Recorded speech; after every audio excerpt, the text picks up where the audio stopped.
नमस्कार दोस्तों, स्वागत है आपका आज के एक और नए महत्वपूर्ण वीडियो में।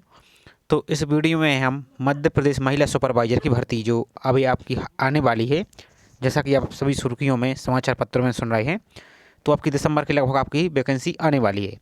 तो वैकेंसी आने वाली है तो आप सभी की तैयारी भी अच्छी चल रही होगी, आप सभी से यही उम्मीद है। अब सबसे इम्पोर्टेंट आपकी क्या है कि आपकी तैयारी की जितनी आपकी तैयारी इम्पोर्टेंट है, उसी तरह से आपकी कुछ जानकारी यहाँ पर ऑनलाइन फॉर्म से संबंधित कुछ जानकारी आपके पास ही होनी चाहिए। साथ ही कुछ डॉक्यूमेंट आपको पहले से ही तैयार करके रखना है, क्योंकि जब आप ऑनलाइन फॉर्म फिल करेंगे तो लगभग आपको 15 से 20 दिन यहाँ पर ईएसबी के द्वारा दिया जाता है ऑनलाइन फॉर्म में। तो उस टाइम आप आनन फानन में ये सभी डॉक्यूमेंट आप नहीं बनवा पाएंगे, और कुछ जानकारी आपको यहाँ पर प्रोफाइल में और आधार कार्ड जैसे समग्र आईडी, रोजगार पंजीयन, इन सभी में आपको कुछ संशोधन करना होगा, चेक करना होगा। तो वो सभी जानकारी हम एक एक करके देख लेते हैं इस वीडियो में, कि ये जानकारी आपको पहले से ही अपडेट करके रखना है, ताकि जब आपकी ऑनलाइन फॉर्म फिल हो तो उस टाइम आपको कोई प्रॉब्लम ना हो। और ये जानकारी सिर्फ आपकी महिला सुपरवाइजर के लिए नहीं है, क्योंकि आप एमपीएसबी के द्वारा यानी मध्य प्रदेश के जितने भी ऑनलाइन फॉर्म फिल करेंगे तो इस सभी के लिए इंपॉर्टेंट जानकारी है। तो ये मत सोचिए कि सिर्फ महिला सुपरवाइजर के लिए है, तो इस सभी के लिए इंपॉर्टेंट है। जितने भी ईएसबी के द्वारा ऑनलाइन फॉर्म फिल करने वाले हैं तो सभी के लिए आपको जानकारी विशेष रूप से ध्यान देना है, ताकि जैसा भी आपका हाल ही में एमपीटीईटी का ऑनलाइन फॉर्म फिल हुआ है तो उसमें सैकड़ों कैंडिडेट के फॉर्म को रिजेक्ट कर दिया गया है। अब वो क्या कारण था वो इसमें हम डिस्कस कर लेते हैं। साथ ही उसी तरह से आपको गलती नहीं करनी है ताकि आपके फॉर्म रिजेक्ट हो और बाद में आप देख सकते हैं कि ऊँट के मुंह में जीरे के समान तो आपकी यहाँ पर वैकेंसी आ रही है, और उतने में ही आप यहाँ पर गड़बड़ करेंगे फॉर्म में, तो आगे चल के जब आपका डॉक्यूमेंट वेरिफिकेशन होगा तो उस टाइम आपका फॉर्म रिजेक्ट कर दिया जाएगा, यानी आपको सिलेक्शन से बाहर कर दिया जाएगा। तो इन सभी गलतियों को अभी आपको पहले से सुधार कर रखना है, उसके बाद यहाँ पर आपको अपने फॉर्म को फिल करना है। तो चलिए स्टार्ट करते हैं आज की वीडियो को। तो सबसे पहले तो मैं यहाँ पर आधार कार्ड में नाम अपडेट, तो ये इसके लिए आप हल्की में मत लीजिए, क्योंकि जब आप इसकी प्रोफाइल पंजीयन आप बनाएंगे, प्रोफाइल पंजीयन से ई केवाईसी करेंगे आप, तो जो आधार कार्ड का आपका नाम, यदि आधार कार्ड के नाम में स्पेलिंग वगैरह, डेट ऑफ बर्थ वगैरह, एड्रेस यदि कुछ मिसमैच है तो वही जानकारी आपकी प्रोफाइल पंजीयन में आ जाती है। और जब आप डॉक्यूमेंट वेरिफिकेशन और एग्ज़ाम देने जाएंगे तो आपकी 10th की, और एक बात और ध्यान दीजिए, जितनी भी आपकी जानकारी होती है सभी आपकी 10th की मार्कशीट या 10th के सर्टिफिकेट के अनुसार ही आपकी होनी चाहिए। तो इस स्थिति में जो आधार कार्ड में आपकी जानकारी है वो जानकारी आपको, यदि आपकी आधार कार्ड में कोई मिस्टेक है तो अभी आपके पास टाइम है। तो क्या कीजिए, आपकी 10th की मार्कशीट ले जाइए और आधार कार्ड को ले जाइए, तो जो आधार कार्ड की जानकारी उसके लिए आपको 10th की मार्कशीट के अनुसार ही उसमें करेक्शन करा लीजिए। क्योंकि जब आप आधार कार्ड में करेक्शन करा लेंगे तो लगभग 1 से 1 हफ्ते में के आसपास आपकी आधार कार्ड अपडेट हो जाएगा और आपका नया आधार कार्ड भी आ जाएगा लगभग 1 महीने के अंतर्गत। तो भाई आपके पास टाइम है, तो इसको सुधार लीजिए। दूसरी बात, समग्र आईडी केवाईसी आधार से। अब आपको क्या करना है, जो आपकी समग्र आईडी है उसके लिए आपको आधार कार्ड से केवाईसी कर लेना है। अब वो क्यों करना है वो आगे हम बता देंगे अभी आपको क्यों करना है। तो जो आपकी आधार कार्ड की जानकारी है वही जानकारी आपको अपनी समग्र आईडी में ई केवाईसी कर लेना है। अब इससे क्या होगा, तो जब आप रोजगार पंजीयन करेंगे या रोजगार पंजीयन को रिन्यू करेंगे या नया रोजगार पंजीयन करेंगे तो उसमें जब आप केवाईसी करेंगे तो उसमें केवाईसी आपकी आधार समग्र आईडी है, जो आपकी समग्र आईडी भी आपकी ऐड होती है। तो जो जानकारी समग्र आईडी में है वही जानकारी आपकी रोजगार पंजीयन में भी आएगी। जैसे आपका नाम है, स्पेलिंग है, डेट ऑफ बर्थ है, वही जानकारी इस समय आपकी रोजगार पंजीयन में भी आएगी।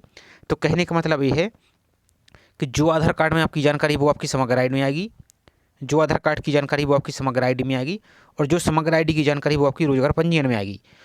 और जो जानकारी आपकी समग्र आईडी और आधार कार्ड की है वही जानकारी आपकी प्रोफाइल पंजीयन में आएगी। ध्यान से समझते जाइए, ये बहुत बड़ा आगे चल के प्रॉब्लम होने वाली है आपके लिए, तो इसलिए आप अभी से सतर्क हो जाइए।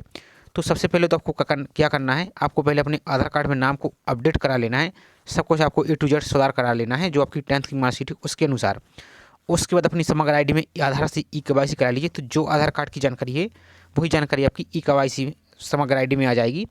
तो दो काम आपके यहाँ पर कंप्लीट हो जाएंगे। अब जब आप रोजगार पंजीयन करेंगे, और ध्यान दीजिए रोजगार पंजीयन को आपको अभी करा लेना है, यदि पहले से आपका रोजगार पंजीयन नहीं है तो आपको कर लेना है। यदि आपका रिन्यू होने वाला है तो उसको आप रिन्यू कर लीजिए, और उसको आपको आधार कार्ड या समग्र आईडी से उसकी भी केवाईसी कर लेनी है।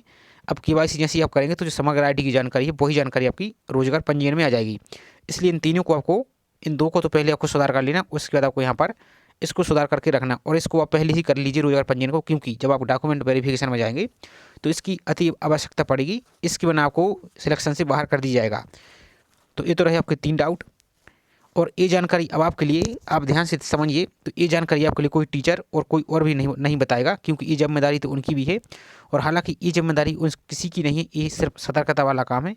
तो ये आपको पहले ही कर लेना है, क्योंकि ये जानकारी सबसे इंपॉर्टेंट, जितनी आप अपनी प्रिपरेशन कर रहे हैं उससे ज़्यादा आपकी ये जानकारी है। क्योंकि जब आप फॉर्म फिल सही करेंगे तभी तो आपका आगे चल के सिलेक्शन होगा।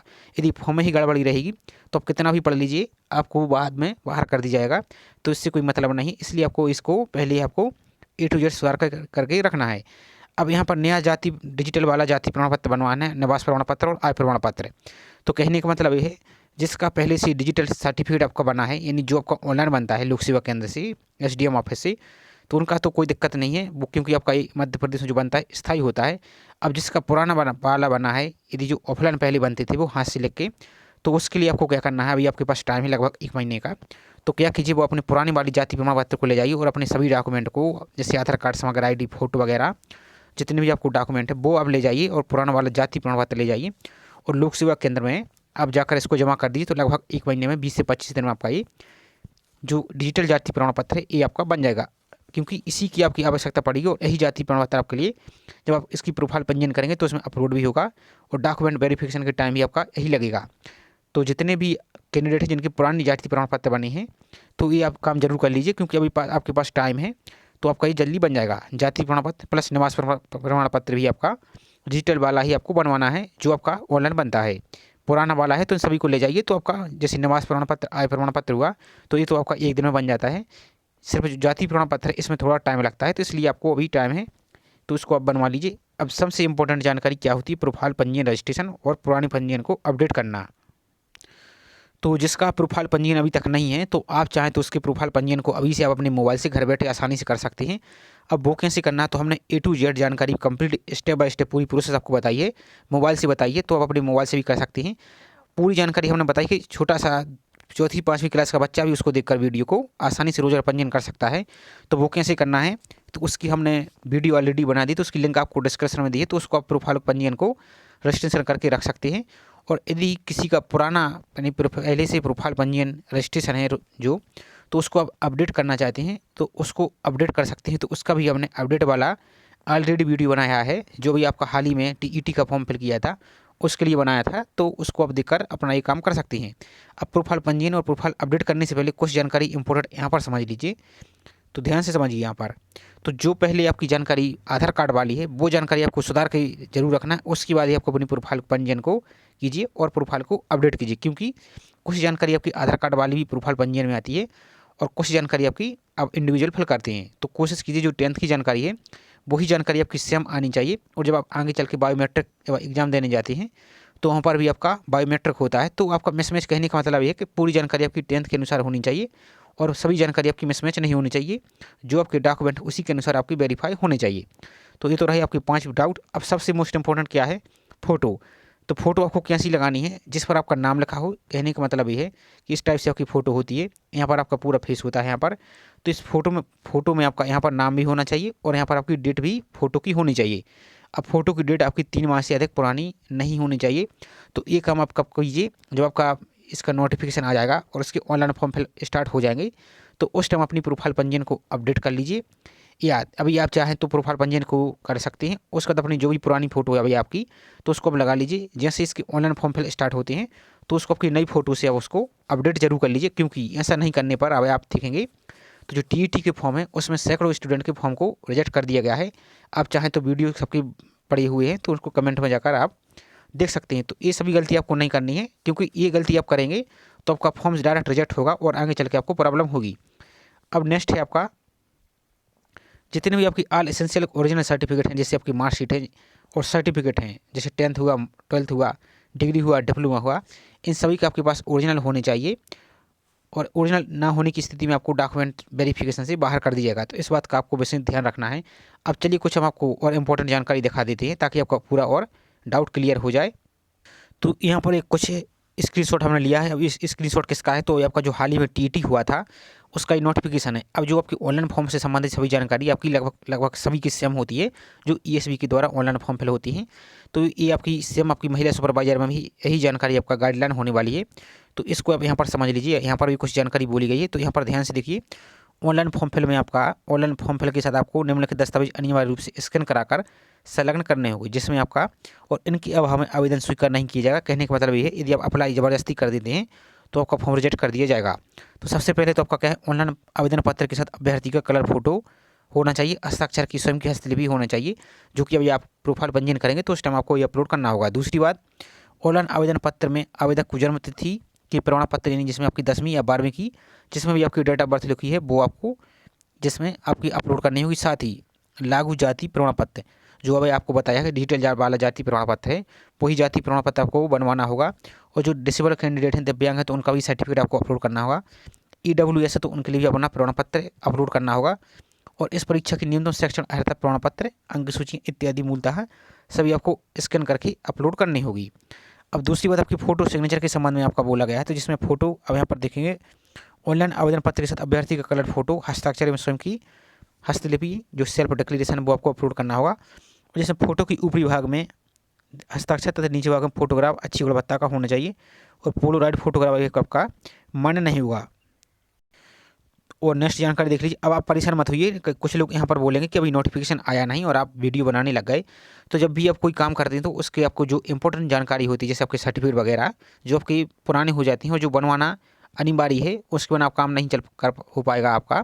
तो ये तो आपको पहले से बनवा लेना है, क्योंकि आप देख सकते हैं कि ये आपको डॉक्यूमेंट आनन फानन में जल्दी आपकी नहीं बनती हैं। इसलिए ये काम आपको पहले से करके रखना है ताकि आपको आगे कोई प्रॉब्लम ना हो।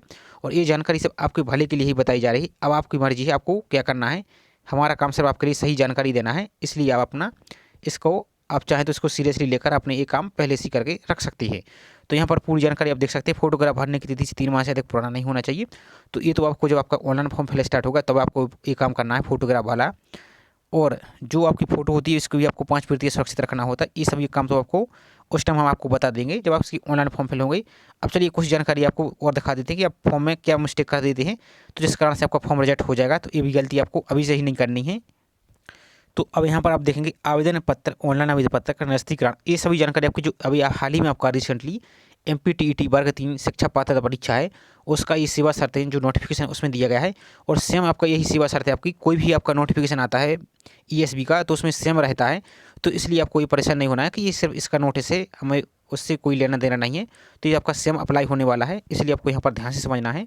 तो MP ऑनलाइन से डेटा प्राप्त होने के उपरांत नियम पुस्तिका में उपलब्ध कराए गए फोटो एवं हस्ताक्षर संबंधी स्पेसिफिकेशन के आधार पर फोटो, हस्ताक्षर एवं हस्तलिपि का परीक्षण मंडल स्तर पर सुनिश्चित किया जाएगा। ध्यान से समझिए, इसके पूर्व MP ऑनलाइन द्वारा यह परीक्षण किया जाएगा। तो ये सभी आपका ये तो आपका ऑनलाइन वहीं पर स्कैन जब करेंगे आप तो वहाँ पर ऑटोमेटिक डेटा से डिटेक्ट कर लिया जाएगा।